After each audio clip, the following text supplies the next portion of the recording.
Welcome, my people, to the one-on-one TV, and I here be the Aproko Show. As you already know, my name is Aproko. If you never subscribe, wait till you wait for. Click on that thing. Yes, so I don't bring with another news. Hey, Governor of Lagos State, Sanwo Olu. Your matter. I just pray say I no catch you one day, because me and you, we go enter one trouser. That is if you still there alive by then, because all of you, your judgment will soon come. Anyhow, my people, now the matter I bring una here, Lagos State Governor, they don't catch him. Yes, as I talk to una now, everything don't expose.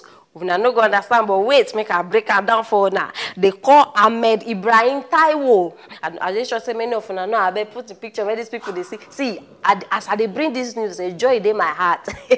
Now be that one of the army officials, they call him out for Lagos panel, say make he come testify. And also una go they ask me testify of what? Yes, calm down. Una remember the story where happened for Lekki Toll Gate? Yes, now the matter I bring for una be this. The governor of Lagos State, if una remember very well, he talk say people no die, he talk say innocent army, he deny many things. I just say very often, many of una dey familiar with this matter. But no wahala for una when no know this matter, I beg, wait small, make a break and down for una. The governor of Lagos State, after the Lekki Toll Gate happened, people die. They even off camera, they off light, everything off. Why? They don't want to make we see all the matter will happen for there. But na lie, my people. And they call them out to question them. Say, bros, why? Into say, he no do any of that thing. Say people no die. He say you no off light. Say cameras there. Say you no even call army people. May they come shoot protesters. Ah, governor. Amara, why they lie like this? Why they lie? Na so lie full in our mouth. My people, they can't call this official, make it come testify. Oh Lord. And now everything don't come outside. He say na lie. He say na the governor of Lagos State call army. Because he get one statement where the governor even do self. When he say the Lekki Toll Gate that he was not even among. Say all those pictures where we they see. Say na Photoshop. Say na una know what the meaning of Photoshop. Una they talk say Photoshop. I beg una see for una we never watch that Lekki video. Make I give una some few minutes. Watch am. Wait! See bullets and fly!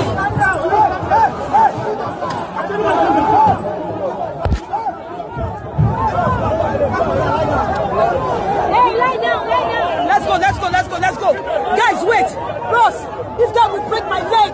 That guy will break my fucking leg! Hey, break my leg! You break my leg! Sorry, okay? No.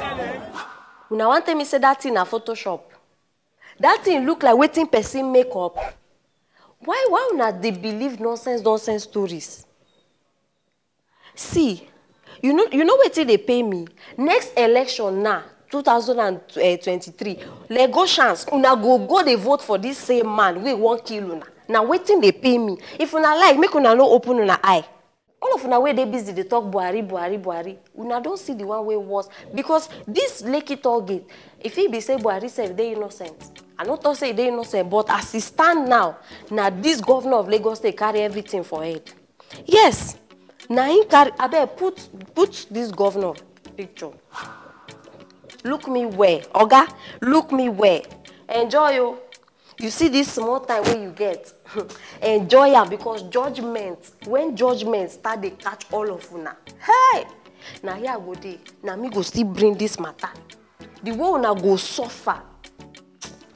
All these una not even be politicians again. Now politicians. Now they thief everywhere. Make una repent. Repent, oh! I'm not going to talk again.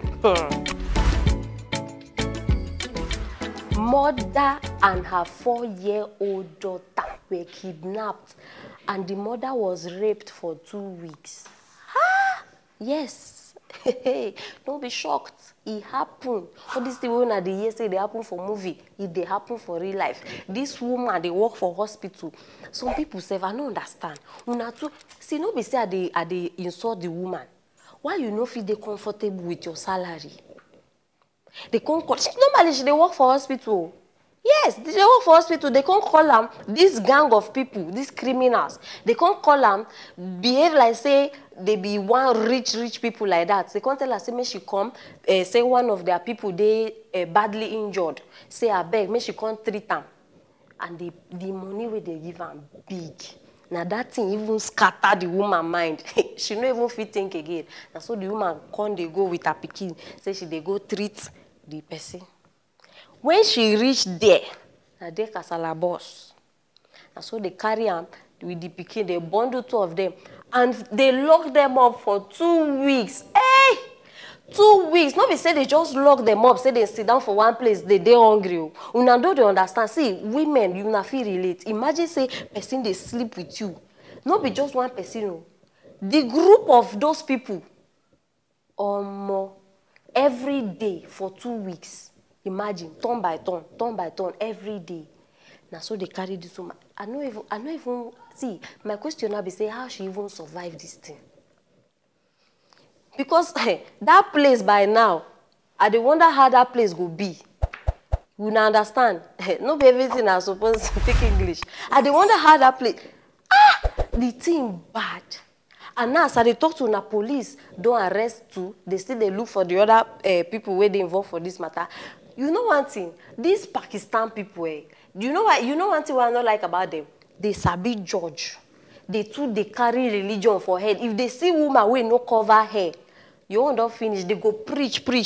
But now see them, now they are men they rape. And the thing where they sweet me for this matter, not be say even they happy say they rape person. But the thing where they sweet me be say their judgments they good. As if you rape for this country, my people, 10 to 15 years imprisonment. Then if una come plenty wey happen for this rape case, now be say life imprisonment. Yes, or death sentence. No argument, they know they argue. Now be the matter be this.